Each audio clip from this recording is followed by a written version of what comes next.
வணக்கம். இன்னைக்கு தனுஷ் நடிப்பில் விக்னேஷ் ராஜா ஓட இயக்கத்தில் வந்திருக்கிற கரா படத்தோட ரிவ்யூ தான் பார்க்க போகிறீங்க.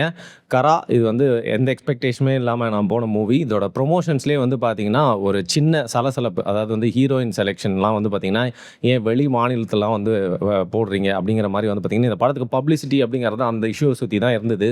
அப்புறம் தனுஷ் அவர்களோட இன்டர்வியூஸ் இந்த மாதிரி விஷயங்கள்லாம் பார்த்து தவிர்த்து இதோட பின்னணியை குறித்து பெருசாக எதுவும் ஆராயலை. ஏன்னா தேவர் மகன் படத்தில் வர ஒரு சீனை வந்து பார்த்தீங்கன்னா வந்து ரெப்ளிகேட் பண்ணுற மாதிரி கத்தியெல்லாம் எடுத்துகிட்டு தனுஷ் போவார். அந்த மாதிரி வந்து ட்ரெய்லர்லாம் பார்த்தப்போ வந்து ஒரு சின்ன க்யூரியாசிட்டி இருந்துச்சு. பட் அதற்கு மேலே ஒரு பெரிய ஐடியா இல்லாமல் வந்து போயிருந்தேன். ஆனால் இந்த படம் எப்படி இருந்துச்சு அப்படிங்கிறது தான் வந்து ஸ்டார்டிங்கில் சொல்கிறதோட கொஞ்சம் கடைசியில் சொல்கிறேனே. ஃபஸ்ட்டு படத்தோட ஒன்லைன் என்ன அப்படிங்கிறத பார்த்துடலாம். 1991 வந்து பார்த்திங்கன்னா கல்ஃப் வார் நடக்கிறப்போ அந்த சூழ்நிலை நடக்கிற மாதிரி தான். அப்போது வந்து கல்ஃப் வார் நடக்கிறப்போ இப்போ இன்றைக்கி எப்படி நம்ம ஈரான் வர்சஸ் யூஎஸ் வார் நடக்கிறப்போ கேஸு பெட்ரோல் பற்றாக்குறையெல்லாம் ஏற்படும்ல, அதே மாதிரி அந்த காலகட்டத்திலே வந்து பார்த்திங்கன்னா ஃபியூயல் ஸ்கேர்சிட்டி அப்படிங்கிறது வந்து ஏற்பட்டிருக்கு. அதற்கு பின்னணியில் நடக்கக்கூடிய கதை அது எப்படி பார்த்திங்கன்னா செயின் ரியாக்ஷனை எல்லாரையுமே வந்து அஃபெக்ட் பண்ணுது. இன்றைக்கி சிட்டியில் நகர்ப்புற வாழ்க்கையில் வந்து பெட்ரோல் பங்க்கில் நம்ம போயிட்டு கியூ கட்டி நின்னோம்ல, ஆனால் அந்த காலகட்டத்தில் வந்து பார்த்திங்கன்னா வந்து எப்படி விவசாயிகளெல்லாம் வந்து எந்த அளவுக்கு பாதிச்சுது டிராக்டர் அப்படிங்கிற விஷயத்தில் அப்படிங்கிற மாதிரி பார்த்திங்கன்னா இந்த படத்தை அந்த பின்னணியில் தான் வந்து அமைச்சிருக்காங்க. அப்படிப்பட்ட சூழ்நிலையில் தான் பார்த்திங்கன்னா இந்த படத்தோட கதை வந்து நகர்ற மாதிரி இருக்குது. தனுஷ் ஒரு ஏழை குடும்பத்தில், விவசாய குடும்பத்தில், கிராமத்தை சேர்ந்த இவர் வந்து பார்த்திங்கன்னா வந்து அவங்க அப்பா வந்து KS ரவிக்குமார், அவரும் பார்த்திங்கன்னா விவசாயம் செய்யக்கூடியவர். இவங்களோட வாழ்க்கையில் இந்த ஃபியூயல் ஸ்கேர்சிட்டி மட்டும் இல்லாமல் விவசாயத்தில் ஏற்படுற பஞ்சம், இந்த விவசாயத்துக்காக வந்து பார்த்திங்கன்னா வங்கி கடன் வாங்கிறது, அதன் மூலியமாக இவங்களோட வாழ்க்கை எப்படி திசை மாறுது அப்படிங்கிறது தான் இந்த படத்துடைய ஒன்லைன். பேசிக்லி வந்து பார்த்திங்கன்னா தனுஷ் திருட்டை தொழிலாக கொண்டவராக இருக்கிறாரு. நிறைய திருட்டெல்லாம் வந்து பண்ணிட்டு கடைசியாக ஒரு திருட்டை பண்ணி முடிச்சுக்கலாம் அப்படின்னு சொல்லிட்டு வந்து பார்த்திங்கன்னா வந்து படம் ஆரம்பிக்குது. பட் கடைசியாக ஒன்று பண்ணிவிட்டு விட்டுறலாம் அப்படிங்கிறப்ப தான் வாழ்க்கை நம்மளுக்கு ஒரு ட்விஸ்ட்டு கொடுக்கும் இல்லையா? அந்த ட்விஸ்ட்டு என்ன, தனுஷ் அந்த ட்விஸ்ட்லேருந்து எப்படி வெளில வந்தார், அவர் கூட இருக்கவங்களாம் வந்து பார்த்திங்கன்னா அதற்கு எப்படி உதவி செஞ்சாங்க, அது மட்டும் இல்லாமல் யாரெல்லாம் அவருக்கு எதிராக இருந்தாங்களோ அவங்களாம் வந்து பார்த்திங்கன்னா பின்னால் தனுஷை வந்து எப்படி பார்த்தாங்க அப்படிங்கிற மாதிரி வந்து படம் முழுக்க முழுக்க வந்து தனுஷை சுற்றி நகர்ந்தது. அப்படின்னாலும் பார்த்திங்கன்னா இந்த படம் ஒரு தனுஷ் படம் அப்படின்னு சொல்லிட முடியாது. ஏன்னா இந்த படத்தை வந்து தனுஷை எடுத்துகிட்டு வேறு யாரை இந்த படத்தை வந்து நடிக்க வச்சிருந்தாலும் பார்த்திங்கன்னா கரெக்டாக இருந்திருக்கும் அப்படின்னு சொல்லலாம். அதாவது கதை, அந்த மாதிரியான கதை. ஃபர்ஸ்ட் ஆஃப் ஆல் இதற்கு வந்து தனுஷ் அவர்களை வந்து பாராட்டி ஆகணும். ஏன்னா தனுஷ் வந்து முழுக்க முழுக்க ஹீரோயிசம் நிறைந்த ஒரு கதையை வந்து ஈஸியாக வந்து செலக்ட் பண்ணியிருக்கலாம். ஆனால் இது வந்து நிஜமாகவே ஒரு ஸ்டோரி ஓரியன்ட் மூவி அப்படிங்கிறத வந்து செலக்ட் பண்ணி நடிச்சிருக்காரு அப்படிங்கிறதுக்காக தான் அந்த அப்ரிஷியேஷன் அவருக்கு. ஏன்னா இதில் போக போக வந்து பார்த்திங்கன்னா தனுஷ் அப்படிங்கிறவர் தெரியாமல் அந்த கதாபாத்திரம் வந்து பிளெண்ட் ஆகி கதைக்குள்ளே வந்து அப்படியே மூழ்கி இருந்தது, அப்படியே வந்து எமர்ஜ் ஆயிருந்துச்சு அப்படின்னு தான் வந்து சொல்லலாம். அப்பேற்பட்ட ஒரு கதையை வந்து அந்த ஹீரோயிசம்லாம் பார்க்காம அவர் தேர்ந்தெடுத்து அதற்காக அவருக்கு வந்து ப்ராமினன்ஸில் முக்கியத்துவம் இல்லைன்னு இல்லை, முழுக்க முழுக்க கதை வந்து பார்த்திங்கன்னா அவர் மேலே தான் வந்து சவாரி செஞ்சாலும் அவருடைய கேரக்டர் அப்படிங்கிறது கதையின் நாயகனாக வந்து பிளெண்ட் ஆகிற மாதிரி வந்து இருக்குது.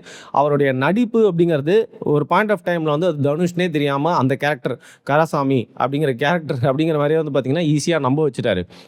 ரொம்பலாம் அலட்டிக்கவே இல்லை. முழுக்க முழுக்க அவருடைய ஆக்டிங் தனுஷ் வந்து எப்படி நடிப்பாரோ அப்படி தான் இருந்துச்சு. பட் கரசாமியாக மாறிட்டார் அப்படிங்கிறது ஆல்மோஸ்ட் படத்தோட இன்டர்வலுக்கு முன்னாடி தான் நம்மளுக்கு வந்து உணர்றோம். இது தனுஷ் இல்லை அப்படிங்கிற மாதிரி வந்து பார்த்திங்கன்னா அவருடைய ரொம்ப ஈஸியான பர்ஃபார்மன்ஸை வந்து கொடுத்துருந்தாரு. அந்த வகையில் வந்து தனுஷோடைய நடிப்பை வந்து பார்த்திங்கன்னா வந்து நம்மளுக்கு எக்ஸ்ட்ராவாக சொல்கிறதுக்குலாம் எதுவுமே இல்லை. எல்லா படத்துலையுமே வந்து ஒரு மொக்க படமாக இருந்தாலும் தனுஷோட பர்ஃபார்மன்ஸ் அப்படிங்கிறது எப்போவுமே எக்ஸ்ட்ராடினரியாக வந்து டிஸ்டிங்ஷனாக தான் இருக்கும். அதே மாதிரி பார்த்திங்கன்னா இந்த படத்தில் வந்து அவர் பண்ணியிருக்காரு. கூடவே வந்து KS ரவிக்குமார் அவருக்கு மேக்கப்லேருந்து வந்து பார்த்திங்கன்னா அவரோட ஆக்டிங், கேரக்டர், ஒரு முக்கியமான ஒரு கேரக்டர் வந்து பண்ணியிருக்காரு. ரொம்ப பக்காவாக வந்து பண்ணியிருக்காரு. கூடவே வந்து பார்த்திங்கன்னா யாரா இவர் அப்படின்னு சொல்லிட்டு கொஞ்சம் உத்து பார்த்தோன்னா அதுக்கப்புறம் தான் வந்து தெரிஞ்சுது நம்ம MS பாஸ்கர்னு தேசிய விருது பெற்ற நடிகர். அவரை பற்றி நம்ம சொல்லணும்னு அவசியமே இல்லை, சூப்பராக பண்ணியிருக்காரு. யார் அவருக்கு அந்த கெட்டப்பு மேக்கப்பை போட்டு விட்டாங்களோ நிஜமாக அப்ரிஷியேட் பண்ணணும். நிஜமாக கண்டுபிடிக்கிறதுக்கு நான் பக்கத்தில் இருக்கவங்ககிட்ட சொல்கிறேன் அது MS பாஸ்கர், நான் நம்பவே இல்லை. கொஞ்ச நேரம் கழிச்சு ஆமாம் இல்லை MS பாஸ்கரில் அப்படின்னு சொல்கிற மாதிரி இருந்துச்சு. அவருக்கும் ஒரு சின்ன முக்கியமான கேரக்டராக இருந்தாலும் வந்து சூப்பராக பண்ணியிருக்காரு. அண்ட் பிருத்திவிராஜன் பாண்டியராஜன் அவருக்கும் பார்த்திங்கன்னா வந்து ஒரு வெயிட்டேஜான கேரக்டர் படத்தோட ஸ்டார்டிங்லேருந்து எண்டிங் வரைக்கும் வந்து பார்த்திங்கன்னா ஒரு நல்ல கேரக்டர் வந்து பண்ணியிருக்காரு. அவரோட பர்ஃபார்மன்ஸும் ரொம்ப நல்லா இருந்துச்சு. அண்ட் சூரஜ், நானே வந்து இந்த சூரஜ் அப்படிங்கிற ஆக்டர் வந்து இந்த யூத் படத்தில் வந்து பார்த்துட்டு ஏங்க தமிழ்நாட்டில் நடிகர்களே இல்லையா, ஏன் அவரை தான் கூப்பிட்டு வந்து நடிக்க வைப்பீங்களா அப்படிங்கிற மாதிரிலாம் கேட்டிருந்தேன். இவர் வந்து இந்த படத்தில் ஒரு ஆன்டகனிஸ்ட் கேரக்டர் பண்ணியிருந்தாலும் அவரை பார்க்குறப்போ வந்து இந்த கேரக்டருக்குனே வந்து தச்சு வச்ச மாதிரி இருக்கிறார் மனுஷன். ஒரு இடத்துல வந்து பிசுறு தட்டவே இல்லை. அவரும் கதை முழுக்க வந்தாலும் வந்து பார்த்தீங்கன்னா, அவர் கேரி பண்ணியிருக்கிற அந்த ரோலை வந்து கொஞ்சம் கூட பிசுறு தட்டாமல் சூப்பராக வந்து ப்ராப்பராக வந்து பண்ணியிருக்காரு.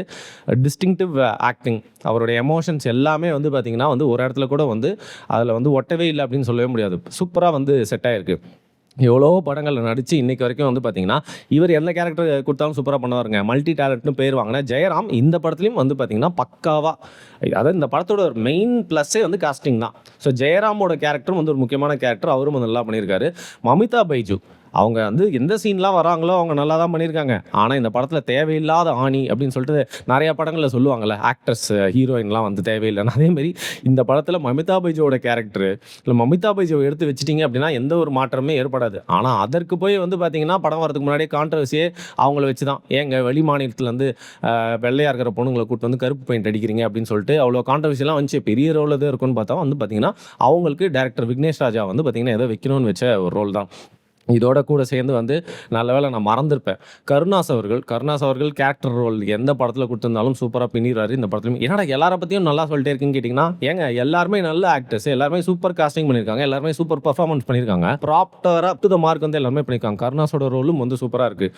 தனுஷ் வந்து ஒரு கிரேட் ஆக்டர் அப்படின்னா இவங்க எல்லாருமே வந்து பார்த்தீங்கன்னா அவங்களோட பர்ஃபார்மன்ஸ் மூலிமா படத்தை வந்து எலைட் பண்ணி தூக்கிட்டு போயிருக்காங்க. முக்கியமாக இந்த கதை ஸ்டார்டிங்கில் கொஞ்சம் ஒரு மாதிரி ஒரு ட்ரையான, ராமநாதபுரத்தில் நடக்கிற மாதிரி ஒரு கதை, ஒரு ட்ரையான இடத்துல ட்ரையான சப்ஜெக்ட் மாதிரி ஆரம்பிக்கிற கதை வந்து பார்த்திங்கன்னா இன்டர்வலுக்கு முன்னாடி இருக்குல்ல செம்ம பிளாட். எல்லாருமே வந்து அப்படியே கம்முன்னு பார்த்துட்டு இருந்தாங்க. அந்த இன்டர்வலுக்கு முன்னாடி அந்த ட்விஸ்ட் இருக்குல்ல, அந்த சீனு, அந்த பரபரப்பு, ஒரு ஹெய்ஸ்ட் மூவிக்கு உண்டான எல்லா த்ரில்லிங்கும் வந்து பார்த்திங்கன்னா சீட்டு நொனியில் உட்கார மாதிரி அந்த ஒரு குட்டி சீக்வன்ஸ் வந்து கொடுத்தது. அந்த இடத்துல வந்து இன்டர்வல் முடியும் போது படம் வந்து சும்மா பீக்கில் ஆயிடுச்சு. ஸோ ஒரு பக்காவான ஃபர்ஸ்ட் ஹாஃபாக வந்து முடிஞ்சுது. திரும்ப செகண்ட் ஹாஃப் ஆரம்பிக்கிறப்பவும் வந்து பார்த்தீங்கன்னா நிஜமாவே வந்து நல்லா இன்ட்ரெஸ்டிங்காக தான் ஆரம்பிச்சுது. இப்படி நல்லா போயிட்டே இருந்த படத்தில் வந்து பார்த்தீங்கன்னா எனக்கு நிஜமாவே லேக் ஆனது எங்கே அப்படின்னா, ஒரு சம்பவம் ஒன்று நடக்கும் பேங்க் சம்மந்தப்பட்டு. அந்த மாதிரி ஒரு சம்பவம் வந்து பார்த்திங்கன்னா திருப்பி ரிப்பீட்டேட்டிவாக வந்து நடந்துகிட்டே இருக்கும். அதில் ஒரு பாயிண்ட் ஆஃப் டைமில் யூ லாஸ்ட் மீயா அப்படின்னு சொல்லிட்டு நம்மளுக்கே தெரியாமல் கொஞ்சம் நேரம் வந்து ஃபோனை பார்க்க ஆரம்பிச்சிட்டோம். ஏன் நம்ம ஃபோனை பார்க்குறோம் அப்படின்னு பார்த்தா வந்து ஒரு சின்ன சலிப்பு அந்த இடத்துல வந்து ஏற்பட்டுச்சு. லேக் இருந்தது. அந்த இடத்துல ஸ்டோரி மூவ் ஆகாமல் வந்து பார்த்திங்கன்னா ஒரே விஷயம் திரும்ப நடந்துகிட்டே இருக்கே, என்னடா அது லாஜிக்கு அப்படின்னு கேட்குற மாதிரி இருந்துச்சு. லாஜிக்குன்னு சொன்னோன்னா ஞாபகம் வருது, 1990s நடக்கிற கதை அப்படிங்கிறதுனால செட்டு சூப்பராக போட்டிருக்காங்க. அந்த காலகட்டத்தில் செல்ஃபோனில், சிசிடிவி கேமரா இல்லை, லேண்ட்லைன் ஃபோன் தான் இருக்குது அப்படிங்கிறனால கதைக்கு வந்து பார்த்திங்கன்னா இதெல்லாம் வந்து ஈஸியாக வந்து சூட் ஆயிடுச்சு. அது மட்டும் இல்லாமல் செட்டு வந்து இந்த படத்தில் வந்து ரொம்ப ஆப்டாக, அது ட்ரெஸ்ஸிங்காக இருக்கட்டும், யூஸ் பண்ணுற ப்ராப்ஸ் எல்லாமே சூப்பராக இருக்குது. அதில் பின்னணியில் இருக்கக்கூடிய ஆட்கள், இருக்கக்கூடிய இடங்கள் எல்லாமே வந்து சூப்பராக காமிச்சிருக்காங்க. அந்த காலகட்டத்தில் அந்த படம் எல்லாத்தையும் ரெஃபரன்ஸ் வந்து சூப்பராக காமிச்சிருக்காங்க. அண்ட் கேமரா ஒர்க் வந்து அந்த ஊர், இந்த கதை, அதில் வரக்கூடிய கலர்ஸ் எல்லாத்தையும் வந்து சூப்பராக வந்து கேப்சர் பண்ணியிருக்கு. எடிட்டிங்கும் வந்து பார்த்திங்கன்னா நான் சொன்ன அந்த ஒரு குட்டி சீக்வன்ஸ் வர்றப்போ ஒரு 20 மினிட்ஸ் மட்டும் பார்த்திங்கன்னா லேகாக இருந்துச்சுல்ல, அதை தாண்டி படம் முழுக்க வந்து பார்த்திங்கன்னா கிளியர் கட் எடிட்டிங் வந்து சூப்பராக பண்ணியிருந்தாங்க. பட தொகுப்பு வந்து ரொம்ப நல்லா இருந்துச்சு. படத்தில் இவரை பற்றி ஒருத்தரை பற்றி பாராட்டியே போர் அடிக்குது அப்படின்னா வந்து ஜிவி பிரகாஷ் தான். நிஜமாவே நிறைய படங்களுக்கு ரீசெண்டாக அவர் தாங்க ஹீரோ. இந்த படமும் நல்லா இருந்துச்சு, ஒரு நல்ல டீசெண்டான மூவியாக இருந்துச்சு அப்படின்னா கூட இந்த படத்தையும் தூக்கி நிறுத்தினது, அதாவது எலைட் பண்ணி காட்டினது ஜிவி பிரகாஷோட மியூசிக் தான். படம் ஆரம்பிச்சதுலேருந்து முடிகிற வரைக்கும் பின்னணி இசை சூப்பர். வந்த பாடல்கள் எல்லாமே வந்து பார்த்திங்கன்னா மாண்டேஜஸாக காட்டினதுனால வந்து பார்த்திங்கன்னா தனியாக பாடல் அப்படின்ற மாதிரி நம்ம போர் அடிக்கல.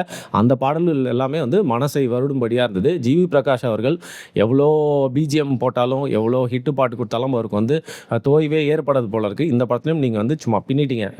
நம்ம தேட்டரில் வந்து பார்த்திங்கன்னா பின்னாடி வந்து ஆடியன்ஸ் பேசிட்டு இருந்த கேட்டேன், ஜிவி சூப்பராக போட்டிருக்காருல அப்படின்னு சொல்லிட்டு. ஸோ இந்த படத்தோட ஒரு பெரிய பலம் வந்து அவர். இப்படி படத்தில் நிறையா ப்ளஸ் இருந்தாலும் நான் சொன்ன அந்த சின்ன லேக் மட்டும்தான் வந்து பார்த்திங்கன்னா படத்தில் கொஞ்சம் ஒரு தோய்வு ஏற்படுற மாதிரி இருந்துச்சு. அதை தாண்டி கிளைமேக்ஸு எல்லாமே வந்து பார்த்திங்கன்னா ஓகே, டீசெண்டான ஒரு மூவி அப்படின்னு தான் வந்து தோணுச்சு.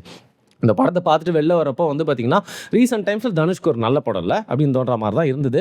ஸோ இந்த ஹாலிடே சீசனில் தனுஷ்க்கு வந்திருக்கிற ஒரு வெற்றி படமாக தான் நான் இதை வந்து பார்க்குறேன். ஸோ நீங்கள் இந்த வாரம் இந்த படத்தை போய் பார்க்கணும் அப்படின்னு நினச்சிங்கன்னா தைரியமாக போய் ஒரு பார்க்கலாம். விக்னேஷ் ராஜா போர் தொழில் படத்தில் வந்து பார்த்திங்கன்னா ஒரு ஸ்மால் பட்ஜெட் மூவி எடுத்துட்டாரு, நல்லா பேர் வாங்கிட்டார். இந்த படத்தில் வந்து பார்த்திங்கன்னா ஒரு பெரிய வாய்ப்பு கிடைச்சாலும் இதுலேயும் முடிஞ்ச அளவுக்கு வந்து ரொம்ப சிக்கனமாக காசு செலவு பண்ணி எடுத்திருக்காரு. அந்த படத்தை பார்த்தா நல்லா தெரியுது. நிஜமாவே அந்த ஒரு விஷயத்துக்காகவே வந்து பாராட்டுகள். ஸோ இந்த படம் வந்து ஒரு வெளில அப்ரிஷியேட் பண்ணி நம்ம போய்ட்டு ஒரு பார்க்கக்கூடிய ஒரு படமாக தான் இருக்குது. ஸோ நீங்கள் ஒருவேளை இந்த படத்தை பார்த்துருந்தீங்கன்னா என் ரிவ்யூ கூட செட் ஆகுதா அப்படிங்கிறத நீங்களும் வந்து பார்த்துட்டு சொல்லுங்கள். இல்லை இதெல்லாம் நீ வந்து மறந்துட்டு இதெல்லாம் ஏற்றுக்க முடியாது அப்படின்னாலும் அது என்ன அப்படிங்கிறத கீழே கமெண்ட் பண்ணுங்கள். நன்றி.